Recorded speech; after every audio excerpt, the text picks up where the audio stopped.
For activities in the iDOCs, there are several different choices or kinds. They include snap, drag and drop, text entry, and choice selection.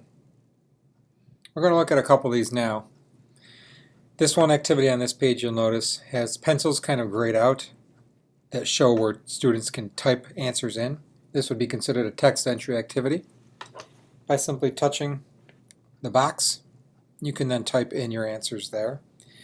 Because the iPad has the built-in dictation feature as well, you can also speak your answers. This is a test answer, which kind of allows for even more accessibility within these activities. You're supposed to be able to touch on the text that you type and hear that back as well. I cannot get that feature to work. I'm checking in with the company on it. Let's move ahead.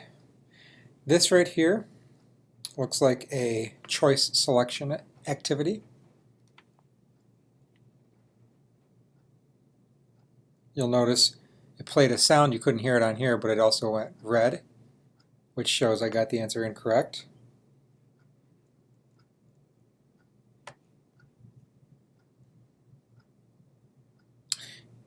So those are the features, remember, you can turn on and off in the accessibility options under the globe, whether you want to highlight the color for the right answer or the sound that it plays.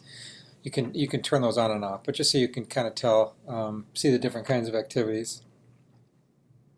Again, another choice selection one. Remember also that feature within the globe where you can have your answer selection be first click, it'll speak it for students that need that, and then a second one they can actually select the answer. Make sure you change that if you need that accessibility feature.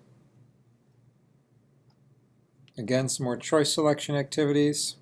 Fly through those quick.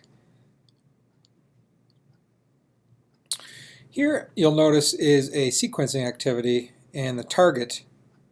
Touch on those and it'll bring you a choice field where you can then drag and drop those into the spots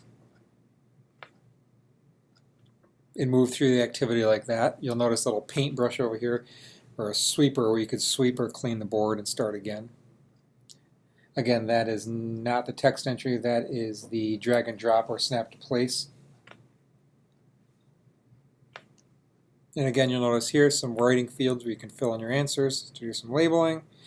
So again, there's many different types of activities, but again, they're all accessible on the device.